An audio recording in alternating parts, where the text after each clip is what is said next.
سیدی رسول اللہ کے حجرہ مبارک میں تھیں، وہ ان کے پاس چلے گئے. یہ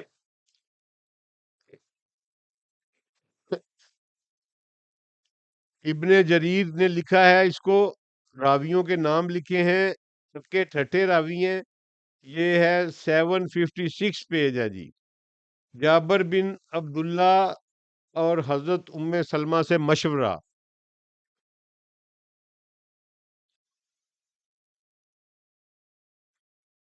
یہ میں آپ کو پڑھ کے سنانا چاہتا ہوں تاکہ آپ کو کسی قسم کی کوئی ایمبیگوٹی نہ رہے. بسر بن ابی ارتاد کا مدینہ میں دخول. اس سال امیر معاویہ نے بسر بن ابی ارتاد کی متحدی میں 3000 فوجی حجاز کی جانب روانہ کیے. اور ظالموں، یہ میری کتاب نہیں ہے، یہ آج سے 1250 سال پہلے لکھی گئی مسلمانوں کی پہلی تاریخ کی کتاب ہے. یہ دنیا کی پہلی تاریخ کی کتاب ہے جس میں تاریخ بالروایت راویوں کے نام کے ساتھ لکھی گئی. اور یہ اہل سنت کی کتاب ہے، یہ اہل سنت کے ہر عالم دین کو پڑھائی جاتی ہے. سنیے گا. زیاد بن عبداللہ بقائی نے عوانہ سے نقل کیا ہے کہ سالسوں کے فیصلے کے بعد امیر معاویہ نے بسر بن ارتاد کو لشکر دے کر حجاز کی جانب روانہ کیا. بسر بنو عامر بن لوی میں سے تھا. یہ لشکر لے کر شام سے نکلا اور مدینہ پہنچا. حضرت علی کی جانب سے اس وقت مدینہ کے گورنر جناب سیدنا ابو ایوب انصاری تھے. ابو ایوب انصاری بھاگ گئے ڈر کر اور کوفہ حضرت علی کے پاس پہنچے. بسر بن ابی ارتاد لشکر لیے ہوئے مدینہ میں داخل ہوا. راوی کہتا ہے کہ مدینے میں ایک شخص نے بھی اس کا مقابلہ نہیں کیا. وہ ممبر پر چڑھا اور چیخ چیخ کر بولا، اے اے دنار، اے نجار، اے زریق، میرا امام کہاں ہے؟ میرا امام کہاں ہے؟ جس نے تم سے کل عہد لیا تھا وہ کہاں ہے؟ اس کے بعد کہا کہ اے اہل مدینہ، اگر معاویہ نے مجھ سے عہد نہ لیا ہوتا تو میں مدینہ کے ایک ایک بالغ کو قتل کر ڈالتا. پھر اس نے اہل مدینہ سے بیعت لی اور بنو سلمہ کے پاس کھلا کر بھیجا کہ تمہارے لیے میرے پاس کوئی امان نہیں، اور نہ میں تم سے اس وقت تک بیعت لوں گا جب تک کہ تم جابر بن عبداللہ کو حاضر نہ کرو گے. جابر بن عبداللہ ام المومنین ام سلمہ کے پاس گئے اور ان سے عرض کیا، اے میری ماں، آپ کی کیا رائے ہے؟ مجھے ڈر ہے کہ میرے اور میرے پورے قبیلے کو قتل کر دیا جائے گا، لیکن یہ بیعت گمراہی کی بیعت ہے. ماں کے پاس چلا گیا، ماں کو کہا کہ تو ماں ہے امت کی، میرا قبیلہ پورا کاٹ دے گا، مجھے بھی کاٹ دے گا، لیکن مجھے بتا، یہ اب مجھے بتا میں کیا کروں، کہاں لے کے جاؤں اپنا دین؟ مجھے یہ پتا ہے کہ یہ بیعت گمراہی کی بیعت ہے، لیکن مجھے بتاؤ میری ماں، مجھے بتا. تو ماں نے یہ، پھر ماں تو ماں ہوتی ہے نا جی. ماں نے کہا کہ بیٹا اس کی بیعت کر لو فوری طور پہ جا کے، ورنہ وہ تمہیں اور تمہارے قبیلے کو کاٹ دے گا. میں نے اپنے بیٹے کو اور اپنے دماد عبداللہ بن زما اور اپنے بیٹے عمر کو، یہ بیٹا وہ تھا جو سیدی رسول اللہ صلی اللہ علیہ وآلہ وسلم کے گھر میں پلا تھا. جناب ابو سلمہ سیدی رسول اللہ کے کزن تھے، غزوہ احد میں شہید ہوئے تھے. ان کی پھر زوجہ ام سلمہ سے جناب رسول اللہ صلی اللہ علیہ وسلم نے نکاح فرمایا، اور وہ پھر ہماری قیامت تک کے لیے ہماری پوری امت کی ماں ٹھہرائی گئیں. اللہ نے انہیں عزت بخشی. ان کے جو بیٹے تھے، ان کے ابو سلمہ کے بطن سے یہ چھوٹے بچے تھے، ان کے بیٹیاں بھی تھیں. بیٹی کا نام غالباً زینب تھا، اور یہ بیٹے کا نام تھا وہ عمر تھا. تو اس عمر کی بات کر رہی ہیں اماں کہ جابر کو کہہ رہی ہیں کہ بیٹا تو جا کے بیعت کر لے، تجھے بھی مار دے گا، تیرے قبیلے کو بھی بیعت مار لے گا. اور میں نے اپنے بیٹے عمر کو بھی کہا ہے کہ جا کے ان کی بیعت کر لو، اور اپنے دماد عبداللہ بن زما کو بھی کہا ہے کہ جا کے بیعت کر لو.